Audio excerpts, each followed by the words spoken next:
여러분, 안녕하십니까? 욕망이 강한 사람은 몸의 정기를 손상시키고 탐욕이 심한 자는 자신의 몸을 소모합니다. 화를 잘 내는 사람은 심혈을 손상시키고 살생을 많이 저지르는 자는 명이 짧아집니다.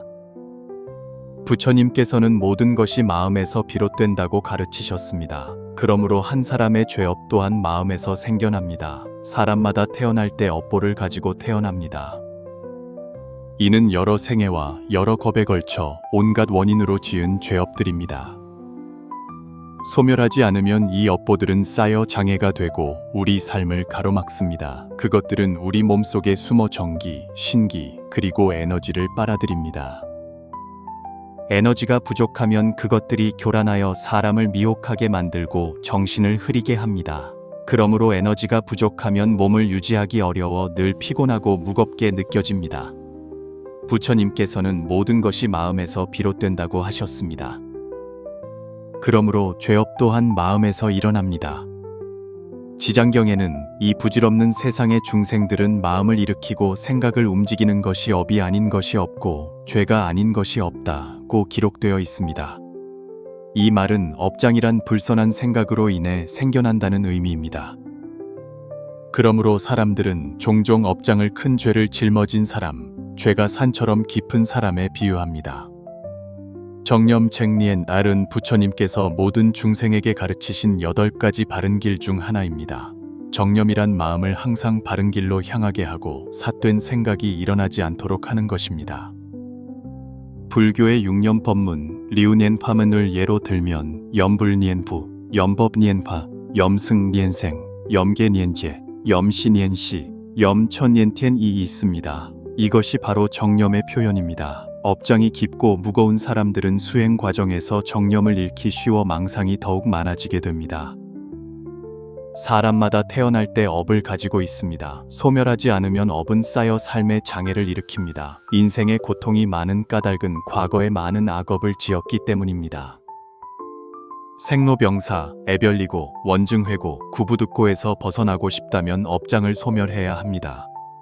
무거운 업장은 몸에 다음과 같이 나타나는 경우가 많습니다. 첫째는 원한 맺힌 체주, 자이주 컴가, 빚을 받으러 오거나 사악한 영이 교란하거나 각종 영가가 몸에 들어오는 것입니다. 이로 인해 당뇨병, 감기, 암, 정신질환과 같은 여러 종류의 질병이 몸에 생기거나 치료하기 어려운 희귀병에 걸리기도 합니다. 사실 모든 병은 한 가지 병이며 대부분 원한 맺힌 체주가 빚을 받으러 와서 생기는 것입니다. 그들이 보복을 시작할 때 보통 생기를 먼저 빼앗아갑니다. 둘째는 피해자의 생기가 점차 줄어들면서 피로감, 정신쇠약, 쉽게 짜증남, 신경쇠약, 불면증, 꿈을 많이 꾸는 등의 상태가 나타납니다. 이러한 증상들은 몸이 병에 가까워졌지만 아직 뚜렷한 병은 아닌 상태입니다. 셋째는 원인 불명의 각종 통증이 나타나는데 많은 경우 병원에 가도 구체적인 병명을 찾지 못하고 증상만 있을 뿐 병명은 없는 경우입니다. 이러한 현상들은 때로는 수년간 보복받는 사람의 몸과 마음에 집요하게 달라붙기도 합니다. 넷째는 업장이 무거울 때 그 사람은 종종 피곤하고 무기력하며 생기가 없고 정신이 산만하며 망상을 쉽게 일으키고 생각이 복잡하며 정신을 집중하기 어렵습니다. 다섯째, 업장이 쌓인 사람은 온몸에 문제가 생겨 머리부터 발끝까지 아프지 않은 곳이 거의 없습니다. 만약 그렇다면 그것은 과거의 업력으로 인한 것입니다. 한 사람이 자신의 몸에 있는 업장을 소멸할 수 있다면 수행하여 도를 이룰 수 있습니다. 평범하게 말해서 업장만 소멸할 수 있다면 재앙을 피하고 더 많은 복과 행운을 맞이할 수 있습니다. 업장이 깊고 무거운 사람은 운명에 우여곡절이 많고 복은 얇고 삶은 고됩니다. 그들의 몸에는 업장이 매우 심각함을 보여주는 14가지 특징이 나타나는 경우가 많습니다. 첫 번째 특징은 어리석고 무지하며 인과를 믿지 않는 것입니다. 업장이 무거운 가장 뚜렷한 표현은 어리석음입니다. 어리석음의 정도가 심할수록 그 사람의 업장이 크다는 것을 증명합니다. 업이 깊기 때문에 지혜가 부족하고 그로 인해 인과응보를 믿지 않으며 자주 악행을 저지릅니다. 두 번째 특징은 자비심이 없는 것입니다. 업장이 무거운 사람은 자비심이 막혀 있기 때문입니다. 만약 한 사람이 다른 사람을 자비심으로 대할 수 있다면 그것은 그들의 업장이 매우 가볍다는 것을 보여줍니다. 반면 한 사람이 자비심이 없고 자주 다른 사람에게 해를 끼친다면 이것이 바로 업장이 깊고 무거운 표현입니다. 세 번째 특징은 항상 오만하고 거만하며 자만심이 강한 것입니다. 그런 사람 또한 업이 깊은 자입니다. 그들은 중생에 대한 존경심이 없고 항상 다른 사람을 무시하며 누구를 존중해야 할지 모르고 심지어 불법을 비방하고 부처님과 보살님을 공경하지 않습니다. 사실 이것은 전적으로 그들의 잘못이 아니라 업장이 너무 무거워 사상과 행동이 완전히 나쁜 습관에 지배당했기 때문입니다. 넷째는 결혼이나 가정이 화목하지 않은 것입니다. 만약 가정에서 구성원들이 자주 불화하고 다툼이 쉽게 일어나며 각자 다른 속셈을 가지고 있다면 이것 또한 업장이 몸에 얽혀 있는 표현입니다. 부부가 자주 다투는 것은 단순히 성격이 맞지 않아서가 아니라 둘 다 업이 깊기 때문입니다. 업장을 소멸해야만 가정의 갈등이 해소될 수 있습니다. 다섯째는 자주 악몽을 꾸는 것입니다. 꿈은 사람의 심리 상태를 반영합니다.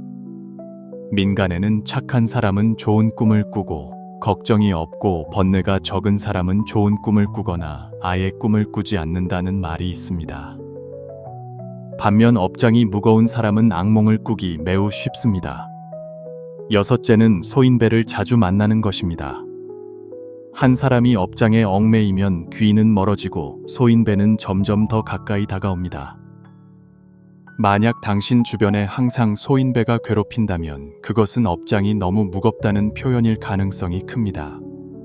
일곱째는 다른 사람과 자주 갈등이 생기는 것입니다.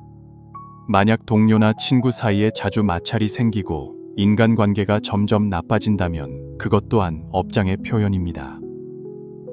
여덟째는 모든 일이 뜻대로 되지 않는 것입니다. 바라는 것이 뜻대로 이루어지지 않는 경우가 많습니다. 일과 생활에서 작은 사고가 자주 발생합니다.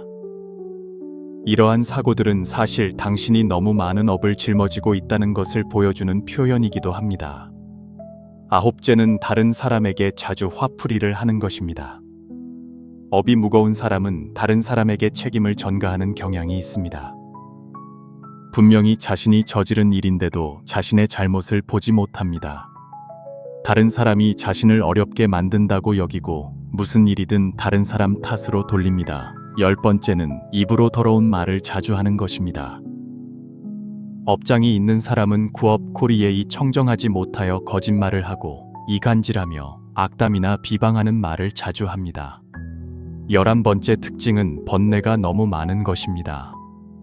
한 사람의 번뇌의 정도는 또한 업장의 깊고 얕음을 반영합니다. 만약 한 사람이 매일 번뇌로 가득 차 있고 자주 엉뚱한 생각을 하며 자신의 생각을 통제할 수 없고 머릿속에 삿된 생각이나 잡념이 너무 많다면 이것이 바로 업장이 깊고 무거운 표현입니다. 고통과 번뇌는 모두 업장이 너무 많다는 표현입니다. 복은 너무 적습니다. 사실 이것 또한 자신의 업이 너무 깊기 때문입니다. 더 많은 복을 얻고 싶고 행운을 부르고 싶다면 먼저 자신의 업장을 소멸해야 합니다. 업장을 소멸하고 싶다면 한마디 말을 기억하고 그것으로 자신의 행동을 구속하면 됩니다. 업장은 곧 소멸될 것입니다. 그 말은 단지 8글자입니다. 재앙막작 중선봉행 주이모 젖중산풍싱 모든 악을 짓지 말고 모든 선을 받들어 행하라. 업을 소멸하고 복을 늘리고 지혜를 늘리는 가장 좋은 방법은 이 말을 기억하고 항상 자신을 일깨우는 것입니다. 선한 일만 하고 악한 일을 하지 않으면 행운은 자연히 찾아올 것입니다.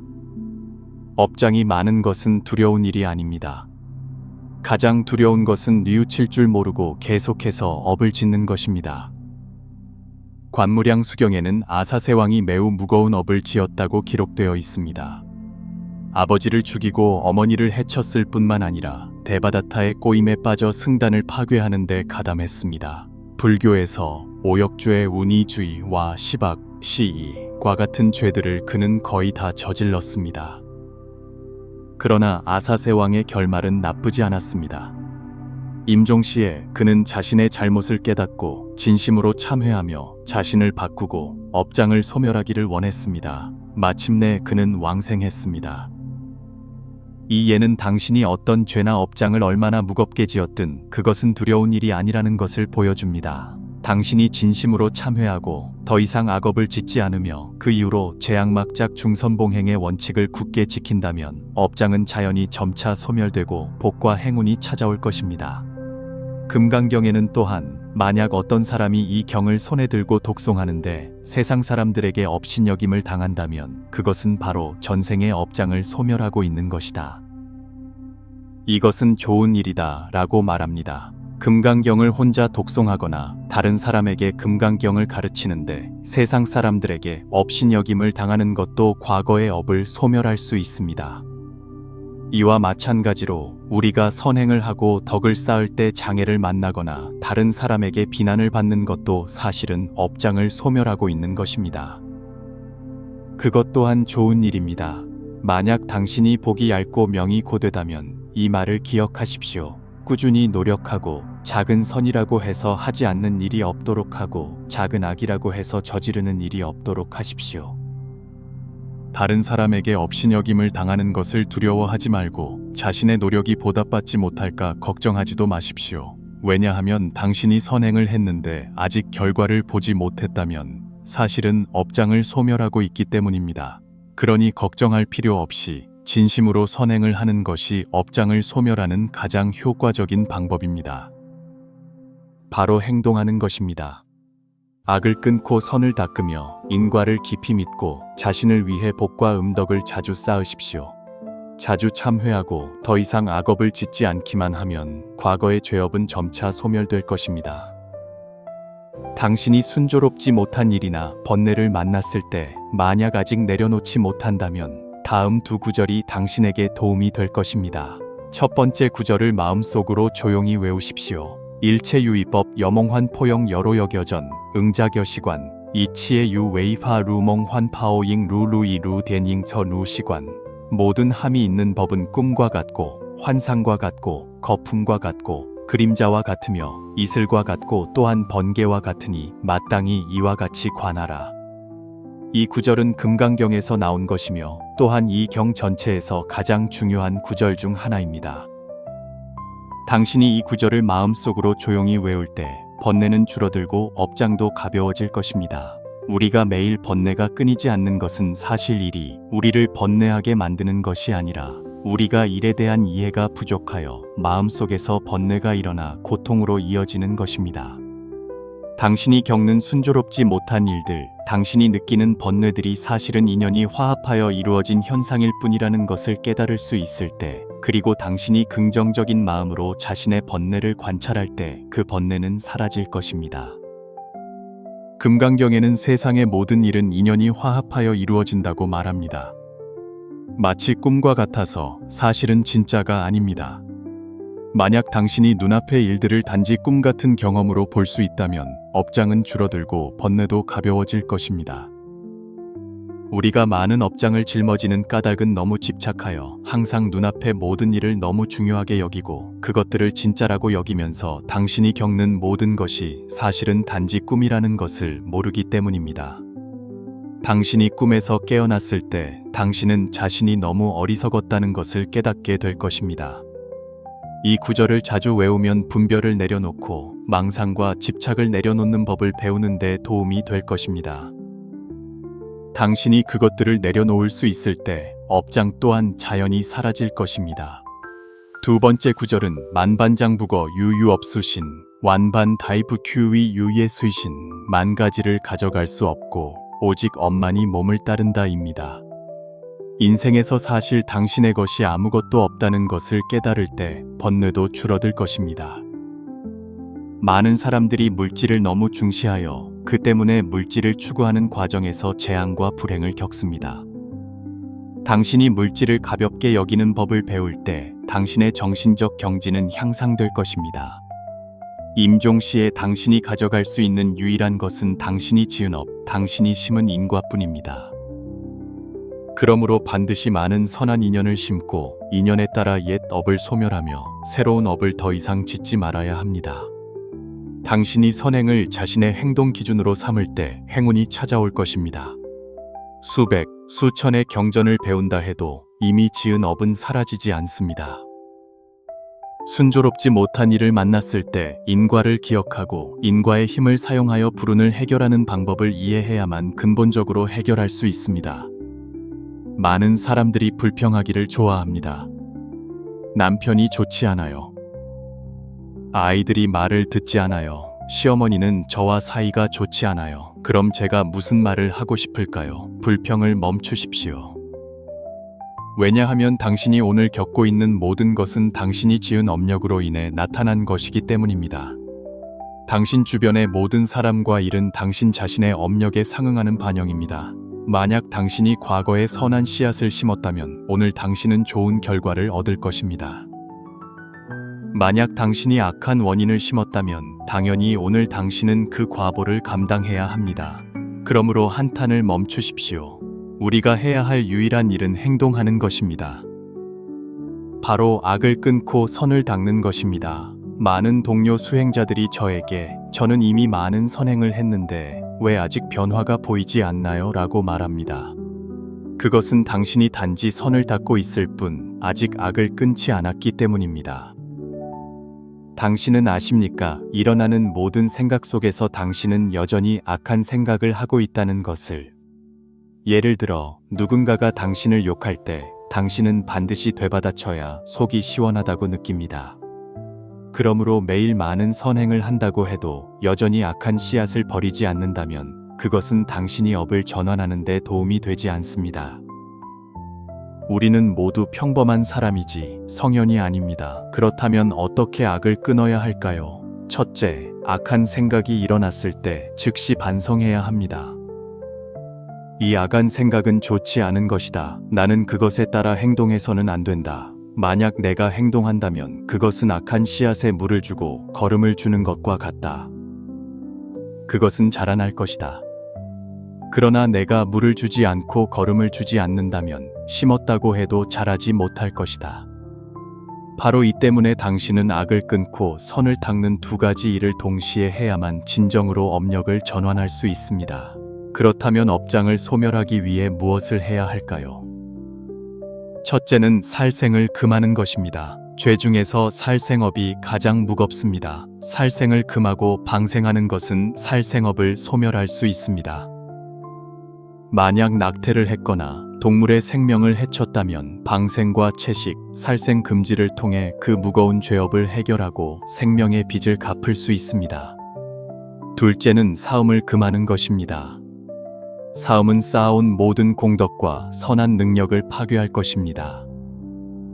살생과 음욕, 사음에 빠져 난동을 부리는 자는 반드시 재앙을 만나고 그 재앙은 매우 빨리 닥칩니다. 사음의 과보는 매우 참혹합니다. 첫째는 운기가 쇠퇴하고 재물이 손실되며 가정이 불화하고 결혼이 순조롭지 못하며 일이 막히고 정신이 혼란하며 심지어 질병과 단명에 이릅니다. 그러므로 반드시 빨리 사음을 끊어야 합니다. 셋째는 선행과 보시입니다. 널리 선행을 하는 것은 큰 복을 쌓는 것이며 업장을 소멸하는 매우 좋은 방법입니다. 당신이 보시한 모든 것은 배가 되어 당신에게 돌아올 것입니다. 그 공덕은 당신 몸 안에 원한 맺힌 체주를 해결하는 데 도움이 될 뿐만 아니라 가족 전체에게 복을 가져다 줍니다. 이것은 업을 소멸하고 복을 쌓는 가장 간단하고 편리하며 빠른 방법입니다. 진심으로 산보에 공양하면 탐욕, 성냄, 어리석음을 제거하고 지혜를 증장시키며 원한 맺힌 업을 해결하고 무상의 복을 얻을 수 있습니다. 넷째는 누락되었으나 내용 흐름상 산보의 공양이 네 번째일 수 있습니다. 다섯째는 자주 참회하는 것입니다. 참회는 우리 몸과 마음 그리고 업장을 깊이 정화하는 것입니다. 진심으로 참회할수록 미세한 오염을 깨끗이 씻어내고 심지어 무거운 죄업까지 소멸할 수 있습니다. 과거의 무거운 죄업을 진심으로 참회하고 악을 끊고 선을 행하겠다고 발언하기만 하면 반드시 업장은 소멸될 것입니다. 업장이란 우리가 수행하여 과를 증득하는 것을 가로막는 죄업입니다. 왜냐하면 우리가 너무 많은 죄업을 짊어지고 있다는 것은 즉 과거에 너무 많은 악한 원인을 심었다는 것이고 그 악한 원인들은 결국 악한 결과를 낳아 우리가 삼계, 산지의 미를 벗어나지 못하게 하고 고통에서 벗어나지 못하게 하기 때문입니다. 사람마다 각기 다른 무거운 업장을 가지고 있습니다. 당신 몸에 이 세 가지 징후가 나타날 때 축하드립니다. 그것은 당신의 업장이 점차 소멸되고 있다는, 점차 가벼워지고 있다는 징후입니다. 당신 몸에 다음과 같은 징후들이 나타나는지 보십시오. 첫 번째 징후, 번뇌가 줄어들었습니다. 업장이 깊고 무거운 사람은 번뇌가 가장 많은 경우가 많습니다. 번뇌가 많으면 다음과 같은 증상들이 나타납니다. 첫째는 산란하여 집중할 수 없는 것입니다. 예를 들어 그들에게 5분 동안 가만히 앉아 아무 생각도 하지 말라고 하면 업장이 있는 사람은 보통 그렇게 하지 못합니다. 둘째는 혼침 에이툰첸입니다. 매일 업력에 이끌려 자신의 운명을 전혀 파악하지 못합니다. 왜냐하면 항상 몽롱한 상태에 있기 때문에 나쁜 습관의 힘에 밀려 계속해서 온갖 악업을 짓기 때문입니다. 그렇게 반복되면서 업장은 점점 더 무거워집니다. 셋째는 망상입니다.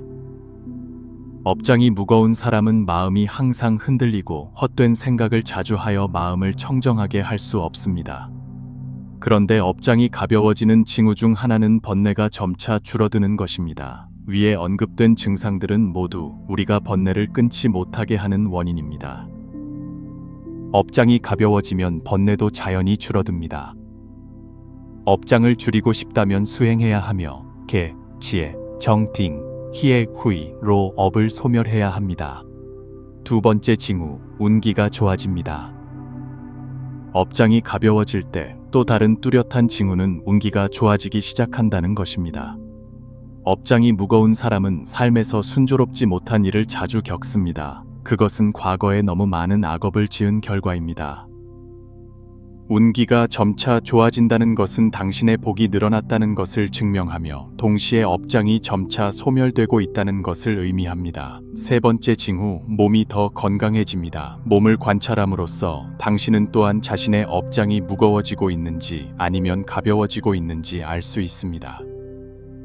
만약 최근에 원인 불명의 병에 자주 걸린다면 그것은 업장이 아직 소멸되지 않았다는 것을 증명합니다.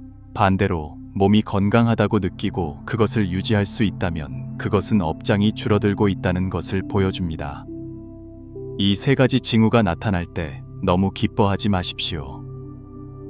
반드시 계속해서 부지런히 선행을 하고 많은 선한 인연을 심어야 합니다. 만약 당신이 최근 업장이 가벼워진 것을 보고 교만한 마음이나 자만심을 일으킨다면 그것은 오히려 업장이 다시 무거워지기 시작하는 징후입니다.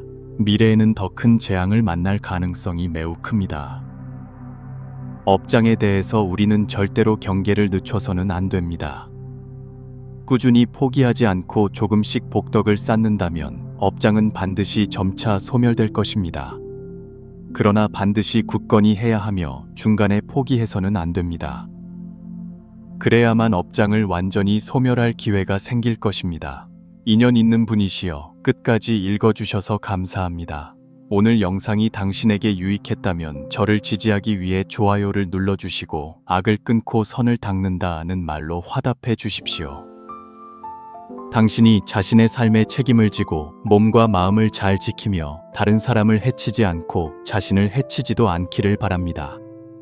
당신의 의지로 현재의 모든 생각을 조종하십시오. 이제부터 과거의 업을 짓던 습관대로 살지 마십시오. 아직 채널을 구독하지 않으셨다면 오른쪽의 구독 버튼을 눌러 저희와 더 깊이 연결되십시오.